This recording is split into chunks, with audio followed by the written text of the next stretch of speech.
Today we'll be going over the Ascended Idunn Banner, which features some new characters from Binding Blade. Joining our new Ascended hero will be Cath, Niime, and Hugh. We'll talk about some stats, skills, and build ideas. Before we get to that though, there has been a potential leak of a new legendary hero. This one isn't via some Discord message, but from some code found by our data miners. I will leave a link to their Reddit post in the description. I want to spend some time on this leak, so if you prefer to stay in the dark, then you can use the timestamps in the description to skip past it. A last warning before some potential spoilers. Found in some code regarding Allegiance battles, there was a mention of Legendary Shida in Japanese. We should be due for a Legendary Hero this month, and I believe every color from the banner has an open slot, so it's definitely plausible. It seems incredibly likely that if this is true, then Shida will probably get her Winged Spear finally. If this interests you, then I would advise waiting on summoning anymore, since the Idunn banner will still be ongoing, and the Hero Rises banner lineup should also be determined before the Legendary Hero is revealed this month. I want to have a fun discussion about what a potential Legendary Shida could get. She's had an interesting development throughout Faye's lifespan with some fun skills. First off, the base OG Shida had the Winged Sword. They could just straight up copy it with more effects obviously, but the Winged Spear should at least be effective against armor and cavalry units. The Winged Swords are fine, give it Flashing Blade, which is actually quite good because Flash Fires cannot run that skill normally. Next up we got Tsubasa, whose Mirage partner is Shida. Her Mirage Feather had dual effectiveness and the Session mechanic with Desperation. Where things start to get interesting is young Shida. Her Feather Sword has effective against armor, sword, lance, axe, and colorless bow units. That was pretty crazy when it got introduced, and she has built-in Vantage too. She also got a unique B skill because all those young alts that year got a unique skill. Belief in Love actually just inflicts -5 attack and defense on the foe, so nothing crazy, but it could be built upon further. More recently, we got Harmonic Summer Shida and Plumeria. Her weapon also got the crazy 5 effectiveness damage types, and it also had Kanto 2 built in. From this trend, it is possible Winged Spear actually just gives Legendary Shida all those effective damage types. Maybe you just slap on cavalry effectiveness for good measure. I think it would help differentiate herself from the other dual effectiveness lords like Micaiah or Brave Erica.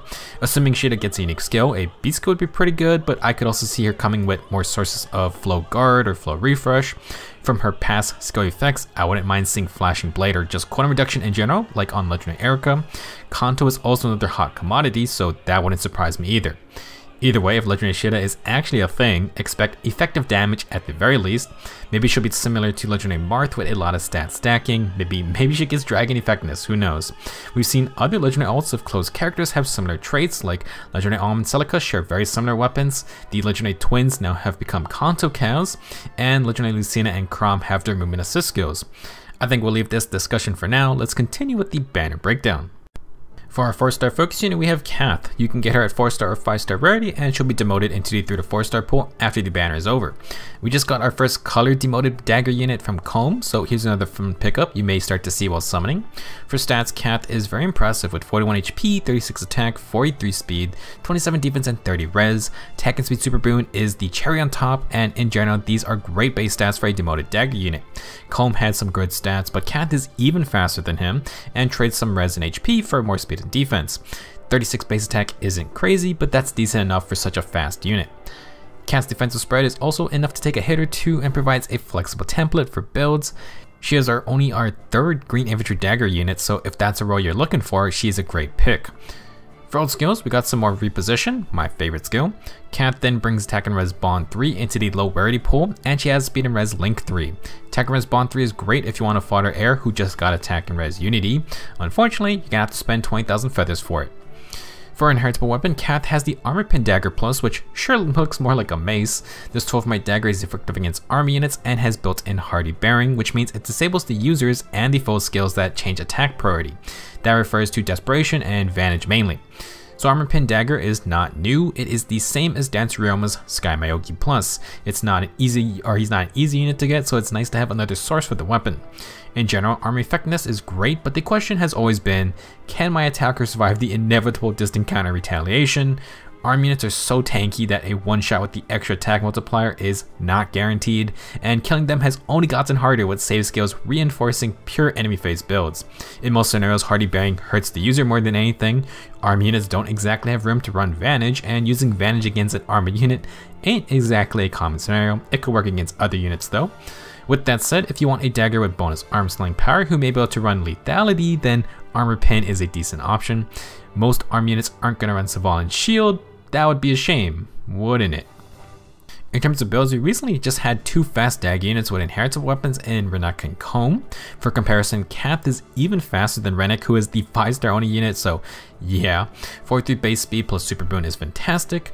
Base stat wise, this is only slower than Freya, but Freya doesn't get a speed super boon, meaning Cath can catch up technically. However, Freya's got her own weapon boosting speed, so it ain't worth diving into the technicalities. With her base kit, Cath isn't doing anything special. She has link buff to use with reposition, and that should keep her next to an ally to then use her bond skill. If you want, you can play Cath close to her teammates with another bond or farm sacred seal, but you aren't exactly getting ranged armors initiating onto you. If you're going to use the armor pin dagger, you want to make the first move, and usual offensive skills are fine. Swift Sparrow, low speed and defense, or no follow-up, Blade Session, maybe a menace debuff. Now, what about surviving a counterattack in case Cath can't get a one-shot? Well, there is a better armor slaying dagger for this job in Pegasus Carrot Plus. It gives armor effectiveness and offensive no follow-up, but only if you have triangle advantage. For Cath, that means against blue units only, and you can use Wind Sweep to not get hit while still paying out to hit twice. Currently Fan or Vicious Dagger can do the same thing, but you're going to lose armor effectiveness, albeit you're still going to get no or partial no follow-up against any color. I mentioned this with Rennek, but there's a big fat issue with this blue armor counter setup, specifically Brave Hector, who doesn't care one bit about armor effectiveness. At least there's only one blue unit who naturally nullifies armor effectiveness, right? Well, Pegasus Carrot aside, there are many other ways to use Cath. If you want to merge her up, you could go defensive if you want a fast unit, or stick to the standard offensive setups. Lethality with Armor Pin Dagger could be very fun, but charging up there for cooldown is an issue, and a lot of arm units are rocking Guard to stop cooldown, not to mention Hardy Fighter builds. Maybe if you have tons of support from units like Dual Crom and Infantry Pulse. Overall, Cath is a fun new low rarity green pool addition, solid dagger unit with some easier to access old skills. Next up we have Niime, a colorless infantry mage. We're growing the colorless mage pool, and for stats, Niime has 36 HP, 42 attack, 33 speed, 17 defense, and 43 res. She has HP and attack super boons. Niime clearly has some priorities with sky high attack and sets a new record with 43 base res, highest in the game, but 17 defense and only 36 base HP is not exactly good. Niime clearly wants to avoid physical contact. 33 base speed is in the awkward spot of being usable with investment or kind of just being wasted. That would be something you have to decide when you build her up. For old skills, Niime is going to come with Iceberg to no surprise. To reinforce the attack and res focus, she has attack and res solo 4 and attack and res menace. Very simple game plan, stack a ton of attack and res and stay away from everyone. This plan is further shown with Niime's weapon, Veter Vulture plus something. This Vulture tome is our first colorless inheritable tome. That is cool, but since every other colorless mage has their own unique weapon, it means Niime has no other choice until more get introduced. Perhaps is a sign we'll see some demoted or heroic growth colorless mages coming soon. Now, the Vulture Tome is not a new weapon either. It is the same as last year's Pledge and Torch Plus. If unit is not adjacent to an ally, inflict penalty on attack and res on the foe equal to 5, plus any current penalty on those stats. Pledge and weapons were a little questionable when we first saw them, since you need debuffs on the foe for them to be useful. However, shortly after we got the menace skills, which perfectly synergize with them, and Niime already comes with attack and res menace. Basically, she debuffs the foe's attack and res by -6. The Vulture Tome would then tack on another -6 and then -5 as well. That's a total of -17 attack and res during combat, which is very noticeable. If you cannot land the menace debuff, you're going to want some other debuffing sources. Gunther is great since she applies AoE, -7 attack and res, and then we have guys like Reeve who inflicts -5 to all stats. In terms of builds, Niime is mostly set. The Vulture Tome requires you to be alone, so that's why she's going to have attack and res solo, and attack and res menace gives you the debuffs it needs to activate. These 3 skills are great to keep, and you can add on a solo sacred seal with something like low attack and res or no follow. While Niime is obviously stacking a ridiculous amount of attack and resistance, you could try to boost her speed too. No follow-up helps slower units from doubling her with free follow-up attacks, but it could let Niime also get some doubles herself. -17 attack can maybe let her tank 1 physical hit, so with no follow-up, maybe she doubles a slow army unit. It's not foolproof, but in ideal scenarios, Niime gets a decent boost to her defensive power. Of course, if you prefer to tank it out against just mages, then you could take Quick Riposte with Mirror Stance or perhaps attack and res Unity. Mystic Boost could help Niime use her high res against dragons, and the Red Close Ward is another option for that as well. In terms of C skills, it's kinda hard to replace the Menace skill considering the Vulture Tome is Niime's only option currently. If you have other strong debuffers like Gunther, then you could replace it with a Rouse for buffing without needing enemies nearby, and then something like Time's Pulse with a low cooldown special could be helpful for shorter fights.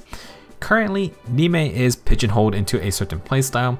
If we get more inheritable colorless tomes later, then she may be worth revisiting. Following Niime is her grandson Hugh. Hugh is going to be a red mage, and he's not a dark mage like Niime is supposedly. Maybe the devs will finally relax on making every single dark magic user red. Now, for stats, Hugh has 40 HP, 38 attack, 42 speed, 27 defense, and 24 resistance. Stats are kinda Hugh's thing, and he has attack and defense super boon. He's up there with similar offensive mages with decent attack, great base speed. His HP, defense, and res are workable as well, especially with his unique tome in play. Before we get to that, for old skills, Hugh has the old reliable Moonbow as a special. He then has Rouse attack and speed 4, same +6 attack and speed as the tier 3 version, but with no panic added on.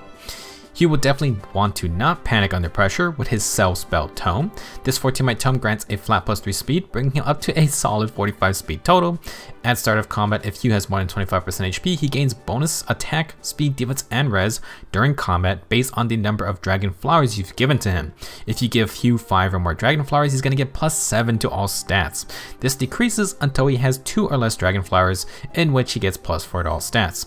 Additionally, with more than 25% HP and at least 3 dragon flowers, Hugh's going to get bonus doubler. This description may be long, but this is a really basic weapon. Pay the man 5 dragon flowers, you're going to get +7 to all stats and bonus doubler. Hugh is going to be a huge stat stacking mage. That's about it.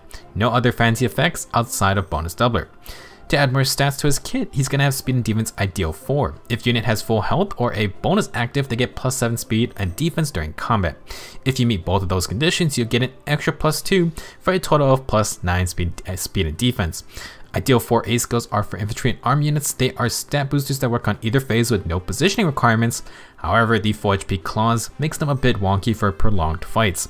The best way to ensure you get at least +7 speed and defense after the first engagement is to have field buffs or status effects on the user. Hugh's gonna have Rouse attack and speed 4, so in case his field buffs get neutralized, he at least has no panic to count as a bonus. Ideal skills are strong for first fights in a battle, but you absolutely want consistent sources of buffs. Generally speaking, if you plan to use Hugh seriously, you obviously want to give him 5 dragon flowers. If that's too expensive, at least go for 3 dragon flowers to activate bonus doubler. In terms of playstyle, Hugh wants to be buffed up to utilize bonus doubler and his dragon flower stats. With his full kit active and full +6 field buffs, he hits some impressive numbers. 71 attack, 73 speed, 55 defense, and 43 res. Pretty crazy, but if his field buffs get neutralized, that is a lot of lost power. This is also why I wouldn't use the bonus doubler A skill.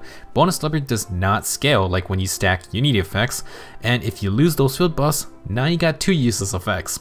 If you just want to be a generalist, I think no follow-up is fine on the stat based units. It stops a lot of silliness from slower units and lets you double them back. I would keep Rouse attack and speed 4 for no panic, and you can also just go with a solo seal. If the solo condition is bothering you, you could swap over to attack and speed oath or menace, but you're gonna lose no panic.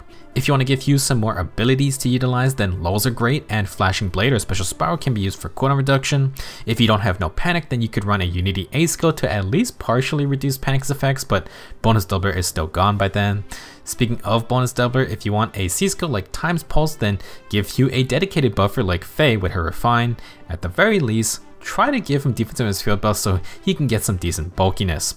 Overall, Hugh is a very simple unit. He can stack check the enemy when you pay him in dragon flowers and buff him up, but if he loses those field buffs, then he loses a lot of power. Last on the banner is Ascended Idunn, our featured hero. This time Idunn is a blue armored dragon with 45 HP, 43 attack, 26 speed, 43 defense, and 38 resistance. She has HP, speed, and res super boons, which is quite unusual. Idunn is not super min-max, but she always had some speed to utilize. Even with the extra speed, you may be thinking, she still looks pretty tanky with a lot of attack, and that's because this Idunn also gets a trainee bonus. Why? I don't know, but it puts her at a whopping 195 BST, highest in the game. For reference, this ties the current dual hero arena score bonus, which dual Crom has, for example. Considering BST generations usually increase with CYL, we could see a 200 BST arm unit this year. Jesus Christ. Road skills, Idunn comes with Bonfire, and that gets stronger with Sturdy Stance 3. Then she has defense and res near save, so you're gonna have to deal with her eventually. Ascended Idunn's weapon is the Dew Dragonstone, and it is almost the exact same as one of Faye's strongest units in the game. It accelerates specials, is effective against army units, and neutralizes army effectiveness against Idunn. Then, if Idunn is within 3 spaces of an ally, she inflicts -5 to all stats, neutralizes penalties on herself, and the foe cannot make a follow-up attack. If this sounds familiar, that's because Dew Dragonstone is very close to Brave Hector's Refined Mautet. The only thing it doesn't have is Quick Repose follow-up attack, but Idunn does have army effectiveness and the dragon range adaptive damage perks instead. I feel like nearly copying the best refined in the entire game is pretty good. All of these abilities are very impactful, and skill effects can massively change a fight compared to just stacking stats. Being immune to armor slayers is such a strong perk for the highest BST unit in the game, you can't even get that little advantage. However, because Idunn is a dragon, she's weak to dragon effective weapons. There are no shortage of those with our millions of falchions out there, and Naga is up for a remix soon. Being blue is a good choice though, because Idunn's gonna get color advantage versus these sword falchion users. To remedy her lack of quick repose, Idunn introduces Wily Fighter 3, also known as Mega Man 3. If unit has more than 25% HP and foe initiates combat, neutralize field buffs on the foe and unit makes a guaranteed follow-up attack. This is another armor only B skill and is basically quick repose combined with the low effect, or I suppose do close and do ranged. Army units were not satisfied taking no follow-up and dodge, so now they get buff neutralization as well. Boy, I wish some slow calves and flyers got some quick repose skills like this. Idunn uses Wily Fighter amazingly because she already neutralizes her own debuffs, so by neutralizing enemy field buffs, they just get no stat advantages besides your in-combat skills. Wily Fighter will be another choice for arm units to combine with Unity, Bond 4, or Tier 3 Dual Stance A skills. Do not run Wily Fighter with Close or Distant Defense 4 because those skills already neutralize field buffs. I know we rag on Fallen Edelgard a lot for being everywhere, but Brave Hector is a monster of his own. The guy is very popular and incredibly strong with multiple good builds to run. Considering his staying power, Ascended Idunn should have no problem being a good unit. With Accelerated Specials, she can run Steady Breath to instantly counter with Bonfire, and she has near save already. If you survive the Bonfire, she has a second hit, which could just be a second Bonfire if no guard is involved. If you get Idunn, you do not have to change anything. Very strong near save base kit with almost the entirety of Brave Hector's Refine. If you want to spice things up though, Hardy Fighter might be an option. Brave Hector makes great use of it because Accelerated Specials lets him run 3 cooldown specials with Steady Breath, or he can charge the 2 cooldown specials through guard effects. Now, a free follow-up does help with Hardy Fighter, and Idunn does not get that naturally. Hector does get that benefit over her, but Idunn could win a speed check against slower units. It's not something I would focus on, but Idunn with some speed boosters could be dangerous too. 26 speed when her weapon inflicts -5 speed, field buffs, drives, or even the speed super boon could get her to the 40s rather fast, and that may screw with certain units or just people who just aren't prepared for that kind of stats. I wouldn't exactly recommend it unless you're just wailing or you just want a different build, but if you do want to go hard on speed investment, you could go for something like Special Fighter and a non-save C skill. Basically, you just try to stat check units through sheer power and Special Fighter's absurd cooldown rate effects. If the foe can't break through them, Idunn just charges her special, and you could run something like Hugh's Speed and Defense Ideal or a Menace skill. Totally not necessary, but if someone plus 10s this Idunn, they are free to do whatever they want and it'll probably turn out okay. You could run Distant Counter, switch to Far Save to use adaptive damage, or you could use a Dragon B skill. I don't know if Dragon Wall would be better than Hardy Fighter. Obviously, Idunn can stack a ton of res if she wants, but Hardy Fighter is great because the defensive specials are not affected by damage reduction nullification. You could use Dragon's Eye if you want more kill pressure, but maybe Idunn could use Dragon's Wrath. You could get some damage reduction, but it also gives you bonus damage on your one attack, and Idunn could combine that with her high base attack, and specials like Glimmer or Bonfire with Steady Breath for more one-shot potential. Really, it is going to be incredibly hard to mess up using this Idunn. Her weapon is so good, and her base kit stops a lot of offensive setups in their tracks. She basically laughs at the 3 other units on this banner. Cath's Armor Pin Dagger is completely worthless. Idunn cleanses the debuffs on herself, which is going to neuter Niime's Pledgeon Tome. Then Wily Fighter disables Hugh's field buffs, which just destroys bonus doubler. Just so many defensive tools to utilize, and Accelerated Specials gives more freedom to abuse Steady Breath. Idunn is also not affected by Wind Sweep, so if you've been using that to stop Brave Hector, then you're going to have to be careful. That will be it for this banner breakdown. Good luck on your summons, and for those not summoning, our next Grand Hero battle unit is going to be Gonzalez. Can he keep the good Grand Hero battle streak going? We'll talk about it more in the next video. Thank you for watching, and I will see you soon.